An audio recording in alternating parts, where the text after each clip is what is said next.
अब जो हमारा टॉपिक है वो है द लेवल्स ऑफ ऑर्गेनाइजेशन।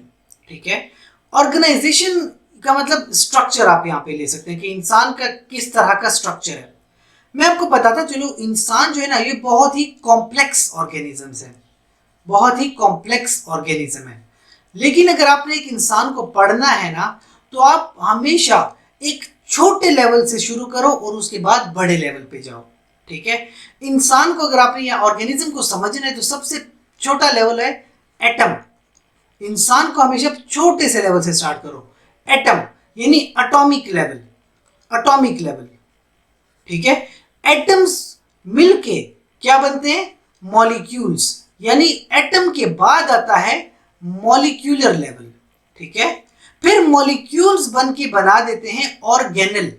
ठीक है, ऑर्गेनल, और ऑर्गेनल के बहुत सारे फंक्शन होते हैं, तो ये ऑर्गेनल्स का लेवल है। उसके बाद ऑर्गेनल्स मिल के बना देते हैं सेल, तो फिर आप एक सेल को पढ़ना शुरू करते हो तो वो एक बड़ा लेवल हो जाएगा। फिर मुख्तलिफ तरह के सेल्स मिल के बना देते हैं टिश्यू।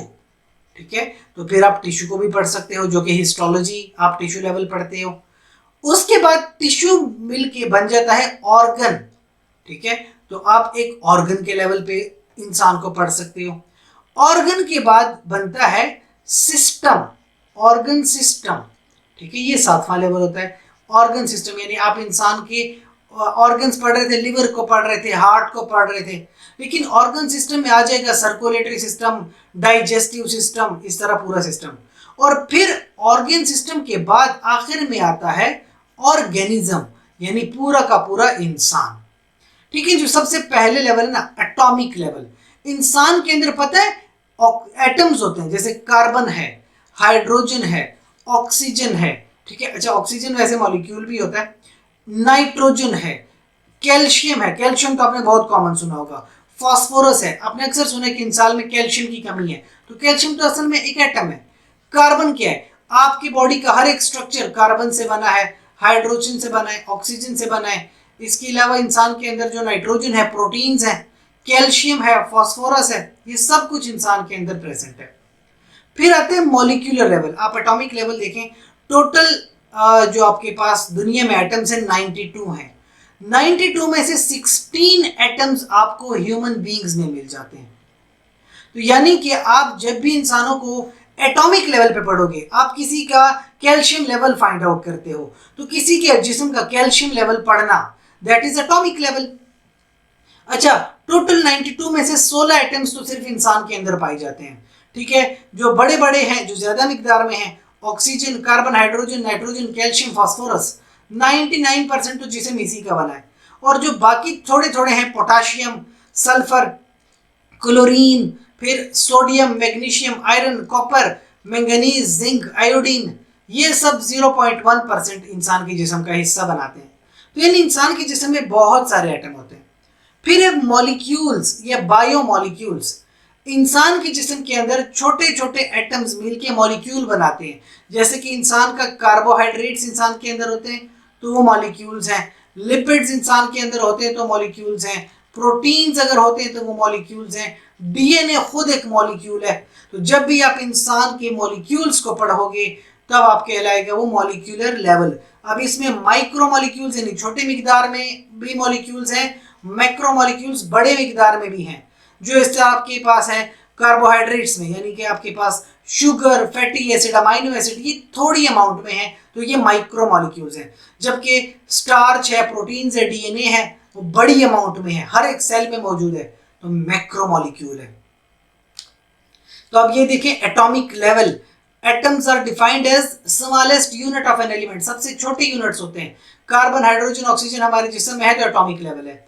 मॉलिक्यूलर लेवल क्या होगा कि जब एटम्स मिल के मॉलिक्यूल बना दे, जैसे वाटर को पढ़ना, डीएनए को समझना, कार्बोहाइड्रेट्स पढ़ना, ये मॉलिक्यूलर लेवल है। फिर मॉलिक्यूल्स बन के छोटे छोटे ऑर्गेनल बनाते हैं। जैसे कि एक सेल होता है ना, तो एक सेल को छोटे छोटे सी मशीन्स हैं जो चलाती हैं, उन मशीन्स को कहते हैं ऑर्गेनल। ठीक है, मैं आपको इसकी एग्जांपल देता हूं। जैसे कि न्यूक्लियस एक ऑर्गेनल है, जैसे कि माइटोकॉन्ड्रिया एक ऑर्गेनल है। तो इस तरह ऑर्गेनल्स को पढ़ना क्या कहलाएगा?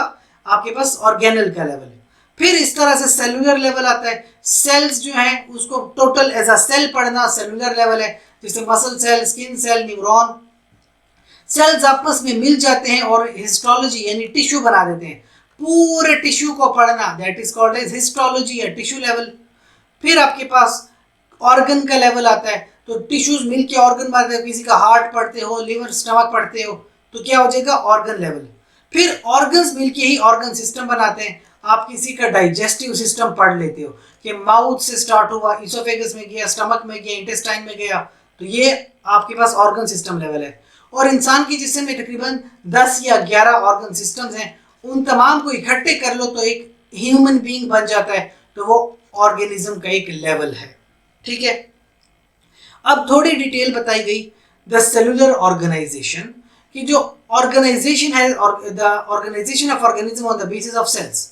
सेल्स की बुनियाद पर आप इंसानों को या ऑर्गेनिज्म को डिवाइड करते हो। कुछ होते हैं यूनिसेलुलर यानी हमेशा एक ही सेल अकेला रहता है, जिंदा रहता है।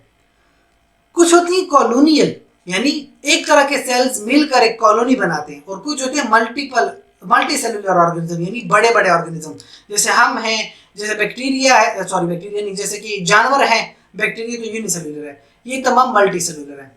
अब यूनिसेलुलर ऑर्गेनिजम्स क्या है? The organisms consist of only one cell. They are called unicellular organism. जैसे अमीबा, वॉल्वॉक्स, बैक्टीरिया, ठीक है, ये क्या है? ये सब यूनिसेलुलर ऑर्गेनिजम्स हैं। जितनी भी लाइफ की एक्टिविटीज हैं वो सेल के अंदर ही होती हैं। एक सेल है जिसके अंदर तमाम जिंदगी की एक्टिविटीज हो रही हैं, इवन आप सांस भी यहीं से ले रहे हो। ठीक है, सो अमीबा ये जो आपके पास ऑर्गेनिज्म है, ये तमाम फीचर्स शो करता है एक ऑर्गेनिज्म के, जैसे ये खाना खाता है, रेस्पायर करता है, मूवमेंट करता है, रिप्रोडक्शन करता है। तो अमीबा एक पूरा ऑर्गेनिज्म है यानी यूनिसेलुलर ऑर्गेनिज्म। कुछ होते हैं कॉलोनियल जो इस तरह के कॉलोनीज बना देते हैं, ठीक है, आसपास कॉलोनीज बना देते हैं, जिसमें वॉल्वॉक्स कॉलोनी बनाता है। Organism in which the many cells have together and independent organism, जब बहुत सारे सेल्स एक साथ रहने लगे और हर एक इंडिपेंडेंट रहने लगे तो वो क्या हो जाएगी? कॉलोनी हो जाएगी। और इसकी एग्जांपल है Volvox. There is a loose association of the cells आपस में जुड़े होते हैं लूजली। और हाँ, there is no division of labour, कोई भी डिवीजन ऑफ लेबर नहीं है। लेबर यानी वर्क, एक दूसरे पे काम नहीं डाला हुआ, हर एक वॉल्वॉक्स अपना काम पूरा करता है, खुद करता है। फिर आते हैं मल्टी सेलुलर ऑर्गेनिजम्स, जैसे कि जो ऑर्गेनिजम्स हैं वो बहुत सारे सेल्स के बनाए गए हैं, मल्टी सेलुलर, जैसे कि एनिमल्स हो गए, जैसे कि ह्यूमन बीइंग्स हो गए, तो ये मल्टी सेलुलर ऑर्गेनिजम्स हैं। ठीक है, मल्टी सेलुलर। और इनमें डिवीजन ऑफ लेबर होता है, यानी कि जो ब्रेन के सेल्स हैं उनका फंक्शन अलग है, हार्ट के सेल्स उनका फंक्शन अलग है, मसल्स के सेल्स उनका फंक्शन अलग है। इस तरह काम डिवाइडेड है, यह है division of labour. As the cellular tissue becomes more specialized, it becomes increasingly more and more dependent on its fellow cells. जितना एक ऑर्गन ज्यादा स्पेशलाइज्ड होते हैं वो इतना ही अपने मजीद सेल्स पे डिपेंड करता है। जैसे कि एक मसल सेल है वो डिपेंड करता है ब्लड सेल्स के ऊपर और ऑक्सीजन के ऊपर।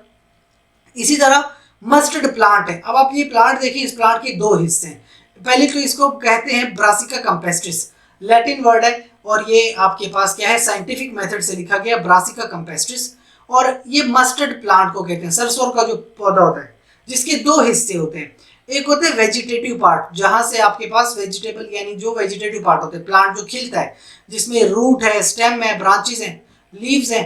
दूसरा होता है रिप्रोडक्टिव पार्ट, जिसमें वो सरसों का फूल होता है येलो कलर का, उसी से फिर सेक्सुअल रिप्रोडक्शन ये प्लांट करता है और अपनी नस्ल को आगे बढ़ाता है। और इसके बाद आता है फ्रॉग। फ्रॉग को हम लैटिन में कहते हैं राना टिग्रीना। ये एक एम्फीबियन है, यानी ये पानी में भी रह सकता है और ये लैंड के ऊपर भी रह सकता है। और इसकी बॉडी के 3 हिस्से हैं, हेड, ट्रंक और लिम्स। क्योंकि हम बाहर से इसकी बॉडी को पढ़ रहे हैं तो क्या कहलाएगी? ये मॉर्फोलॉजी कहलाएगी। अब हम इन चैप्टर को कंक्लूड करते हैं। कुछ समरी थी। Biology is the study of living organism, बिल्कुल ठीक बात है।